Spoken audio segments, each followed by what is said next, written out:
नमस्कार। कोविड की धूम मची हुई है, पूरे विश्व में सारे लोग परेशान हैं, तरह-तरह की समस्याओं का सामना करना पड़ रहा है और इस समय हम म्यूनिख में बैठे वैभव और ईशा से बात कर रहे हैं, जो इंदौर के रहने वाले हैं, लेकिन वहाँ पर रहकर अपना काम कर रहे हैं। स्वागत है आप दोनों का ईशा, वैभव हमारे इस कार्यक्रम में। नमस्कार संजय। क्या नमस्कार। मैं जर्मनी की बात करूँ तो क्या हालात है वहाँ पर? देखिए ऐसा है कि हम इंदौर से हैं, तो इंदौर को हम बाहर से भी देख रहे हैं और अंदर से भी देख रहे हैं एक तरीके से परिवार वालों के थ्रू।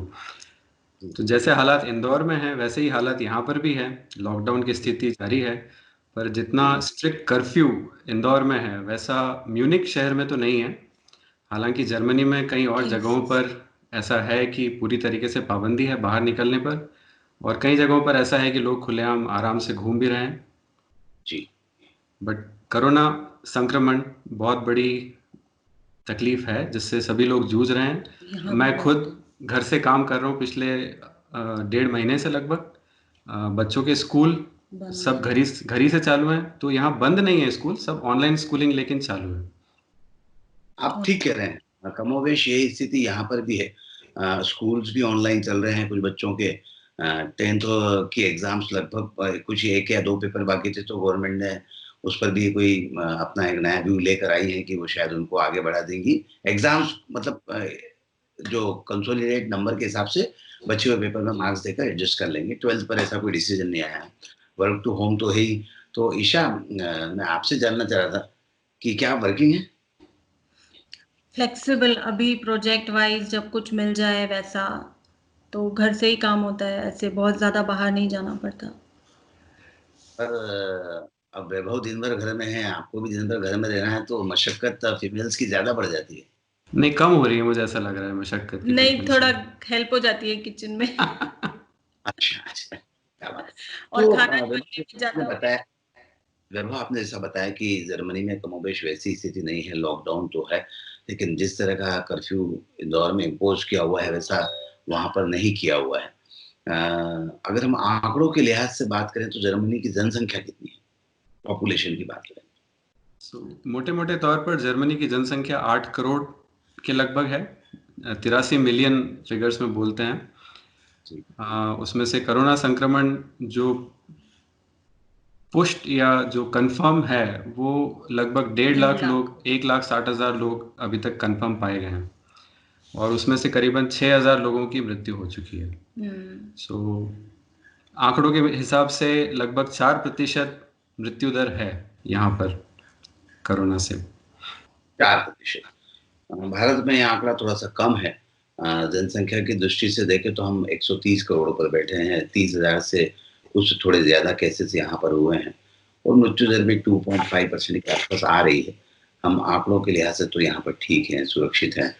पर क्या लगता है वैभव कि वहाँ जो हालात हैं और कई सारे रिसर्च चल रहे होंगे, वैक्सीन को लेकर चल रहे होंगे, कुछ इसमें राहत की उम्मीद दिखती है आपको? हाँ सुनील जी, उम्मीद तो बहुत दिखती है, क्योंकि आप हमसे ज़्यादा आप न्यूज़ में देख रहे हैं। यूके, यूएस, हर जगह साइंटिस्ट या वायरोलॉजिस्ट जो हैं वो दवाइयों के प्रयोग कर रहे हैं। यही स्थिति यहाँ पर भी है। बड़े बड़े साइंटिस्ट या डॉक्टर्स जानते हैं कि अभी कोई इलाज नहीं है, और इसी के चलते यहाँ के प्रशासन का जो जो कोशिश है वो ये है कि संक्रमण एकदम से बढ़े ना, और फ्लैटन द कर्व वाली जो चीज़ है वो कंट्रोल करने की कोशिश की जा रही टेस्टिंग्स भी हो है। रही उसी के हैं। चलते हम जब यहाँ पे लोकल न्यूज़ देखते हैं, उसमें हम यही देख रहे हैं कि यूके में और जर्मनी में भी टेस्ट जो है वो डायरेक्ट पेशेंट्स पर चालू हो गए हैं। सो देखिए, जल्दी ही कुछ ना कुछ तो मिलेगा। स्क्रीनिंग कुछ हो रही है लोकल लोगों की या किस तरह से? टेस्ट का सिस्टम क्या है? क्या लोग जो अफेक्टेड हैं, जिनको तकलीफ है, वो हॉस्पिटल जा रहे हैं या किस तरह से हो रहा है टेस्ट? तो यहाँ कैसा शुरू हुआ, यहाँ जनवरी में पहला कंफर्मेशन आया था कि कोरोना एक संक्रमण है जो इस तरीके से फैला है चाइना से। ये जी, बात है मेरे जी, ख्याल से जनवरी एंड की, 27 जनवरी या 28 जनवरी को एक कंफर्म यहाँ पे न्यूज़ आई थी। जी। उसके बाद यहाँ के प्रशासन ने ताबड़तोड़ एक तरीके से तुरंत फुरत ये डिसीजंस लिए कि इसको कैसे रोकथाम की जाएगी आगे। और तभी से इन लोगों ने टेस्टिंग इस तरीके से शुरू किया कि ब्रेक द चेन। तो जैसे उनको पता चला कि एक आदमी संक्रमित है तो उसके घेरे में कितने लोग हैं उन सभी का टेस्ट किया गया। इस तरीके से जर्मनी का जो टेस्टिंग रेट है वो लगभग हर हफ्ते करीबन 2 लाख से 2.5 लाख लोगों का टेस्ट किया जाता है, जो कि काफ़ी अच्छा है दुनिया के दूसरे देशों के मुकाबले। और यही ये लोग कोशिश कर रहे हैं कि जितने ज़्यादा टेस्ट होंगे उतने ज़्यादा संक्रमित लोग मिलेंगे और उतना ज़्यादा वो आइसोलेशन स्ट्रिक्टली फॉलो कर पाएंगे ताकि ये आगे ना बढ़े। और नोट भी करते जा रहे हैं ना कि हम किस किस से मिलते हैं, कि एक्सेल शीट में लिखते जाओ सो दैट कुछ तुमको हो रहा है तो एक्सेल शीट में जितने नाम है ताकि सबके फिर टेस्ट किए जाएंगे। तो तरीका ऐसा ही है कि जहां एक आदमी संक्रमित मिलता है उससे जुड़े जितने लोग हैं उन लोगों का टेस्ट किया जाता है। और इसको बोलते हैं कि पहले लेवल पे जो डायरेक्ट संक्रमित व्यक्ति से जुड़े हुए लोग हैं, दूसरे लेवल पर जो इनडायरेक्ट संक्रमित व्यक्ति से जुड़े हुए लोग हैं, और उन लोगों को फिर स्ट्रिक्टली क्वारंटाइन या स्ट्रिक्टली आइसोलेट किया जाता है। अभी उसमें अलग अलग लेवल इस तरह से सुनील भैया कि कुछ लोग बहुत ज़्यादा तरीके से संक्रमित हैं जिनको डायरेक्ट हॉस्पिटल की ज़रूरत है, बट एक मोटा वर्ग ऐसा भी है जो बहुत ज़्यादा संक्रमित नहीं है और घर में रह सकते हैं क्वारंटाइन तरीके से, होम क्वारंटाइन। तो प्रशासन उसी तरीके से फॉलो कर रहा है। प्रशासन का जो विजन है, जो तरीका है, वो ये कि मेडिकल फैसिलिटीज़ जो हैं वो पूरी तरीके से पस्त ना हो जाएं और वो तैयार रहें कि कितना तक हम ले सकते हैं। विभव, मैं आज किसी अखबार में देख रहा था कि वहाँ जो हेल्थ वर्कर्स हैं, डॉक्टर्स हैं, उनको प्रॉपर किट नहीं मिल रही है और उसको लेकर उन्होंने कोई एक डेमोन्स्ट्रेशन किया। तो इस बात में कितनी सच्चाई है? देखिए, हम दक्षिण जर्मनी में बैठे हैं, साउथ ऑफ जर्मनी में। जर्मनी देश में कुल 16 राज्य हैं ऐसे देखा जाए तो। उन 16 राज्यों में से 3 राज्य ऐसे हैं जहाँ पर कोरोना संक्रमण बहुत ज़्यादा हाई रेट पर है या बहुत ज़्यादा है। हम जिस जगह हैं म्यूनिक शहर में, बायर्न राज्य के अंदर आता है। ये भी वन ऑफ दोज स्टेट्स या वो एक राज्य है जहाँ पर बहुत ज़्यादा संक्रमण फैला हुआ है। यहाँ हमने जो हमारी जान पहचान के डॉक्टर्स या मेडिकल फैसिलिटी वाले लोग हैं, ये चीज़ उनमें तो नहीं देखी कि उनको फैसिलिटीज़ नहीं है या पीपीई किट्स जो बोलते हैं वो नहीं है प्रॉपर। लेकिन हाँ, कुछ राज्य जो नॉर्थ और नॉर्थ ईस्ट ऑफ जर्मनी में है, वहाँ पर ये चीज़ प्रोटेस्ट करी है उन लोगों ने कि हमारे पास पूरा किट अवेलेबल नहीं है ऑन टाइम। पर प्रशासन इसको बराबर टैकल कर रहा है। कई बड़ी बड़ी कंपनियां भी आगे आकर और ये चीज़ें प्रोवाइड करा रही हैं। So it's only matter of time. वो जैसे जैसे समय, एकदम से आपको बहुत सारा चाहिए तो नहीं मिलता है, बट हाँ, अगले हफ्ते 2 हफ्ते में फिर सारी चीज़ें उपलब्ध कराई जा रही हैं। आप जब म्यूनिक में बैठे हैं, जर्मनी में बैठे हैं, निश्चित तौर पर आपको अपने शहर की, अपने परिवार की, सबकी चिंता हो रही होगी। तो किस तरह से उसको देखते हैं और क्या आप लोग बातचीत कर पा रहे हैं और उसको लेकर चिंतित भी कितने हैं? ईशा, आपसे भी जानना चाहूँगा। बहुत ज़्यादा, रोज़ 2-3 बार स्काइप कॉल हो ही जाता है, व्हाट्सएप कॉल हो ही जाता है। एंड मम्मी की तबीयत ठीक नहीं रहती है तो मुझे और चिंता लगी रहती है। जैसे कई बार बीच में न्यूज़ पड़ी थी, सब्जियां नहीं मिल रही हैं, तो वो एक बहुत मुझे बुरा लग रहा था कि यहाँ बहुत लॉकडाउन होने के बावजूद भी ग्रोसरी और मेडिकल इज़ वेरी अवेलेबल, मतलब आराम से खुली हैं शॉप्स ग्रोसरी के लिए कि 15-15 लोग सुपरमार्केट में जाके ग्रोसरी ला सकते हैं, सब्जियां ला सकते हैं। पर इंदौर में सब्जियों की एकदम कमी दिखी, तो मुझे लगता है कि थोड़ा उस वे से खाने पीने के मामले में बेटर होना चाहिए। बहुत अच्छा है, lockdown is very strict, Indore बहुत अच्छा कर रहा है, मैं बहुत खुश हूँ। बट मुझे लगता है खाने पीने की चीज़ों में थोड़ा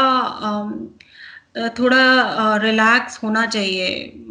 वो मुझे लगता है कि विच इज़ वेरी नेसेसरी। दवाइयों के लिए भी इट्स वेरी डिफ़िकल्ट दवाइयाँ मिलना, सब्जियाँ मिलना। तो वो मैंने देखा दूसरी कंट्रीज़ और दूसरी कई सिटीज़ में बहुत अच्छा मैनेजमेंट है उसका। बस वो मुझे लगती है एक चीज़ इंदौर लैक कर रहा है इस चीज़ में।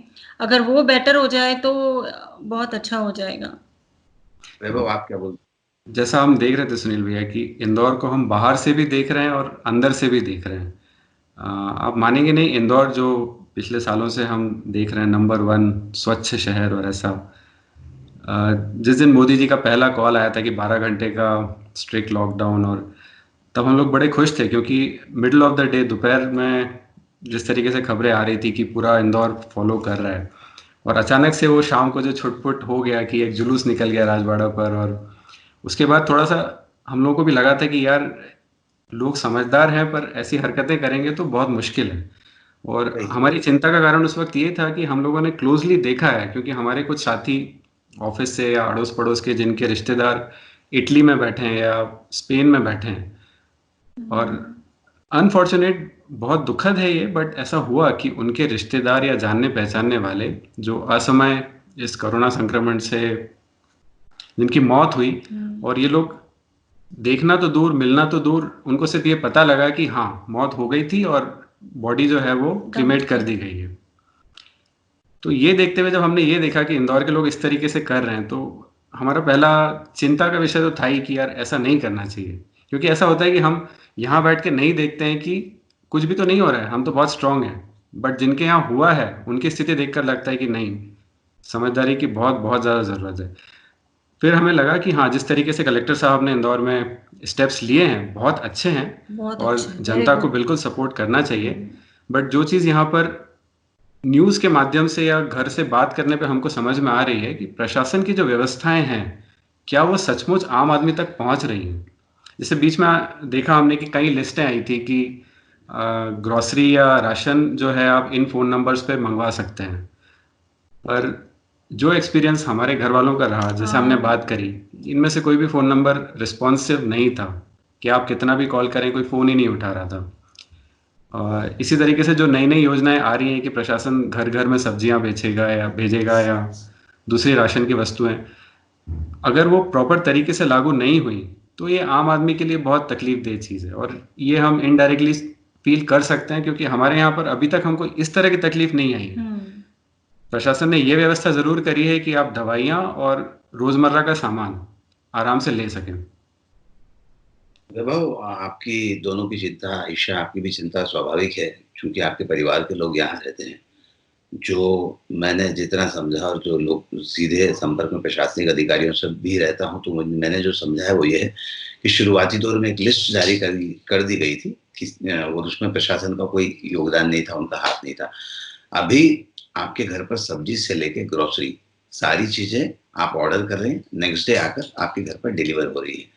सब्जियां भी 1 या 2 दिन में स्टार्ट हो जाएंगी, और सब्जियों के लिए उन्होंने अलग से एक कुछ 2-3 सेंटर्स बनाए हैं जहां पर सब्जियां आएंगी, अच्छे से धोया जाएगा, उनको सैनिटाइज किया जाएगा, पैकिंग किया जाएगा और फिर डिलीवर करेंगे। मेडिसिन को लेकर भी इसी तरह के कमोबेश स्थितियां निर्मित हो गई है।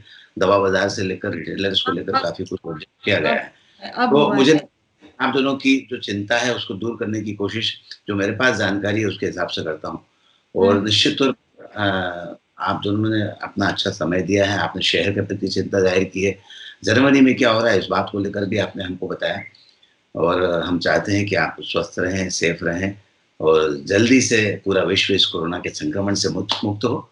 आप दोनों का हमसे बातचीत करने के लिए बहुत बहुत शुक्रिया। Thank you. धन्यवाद भैया।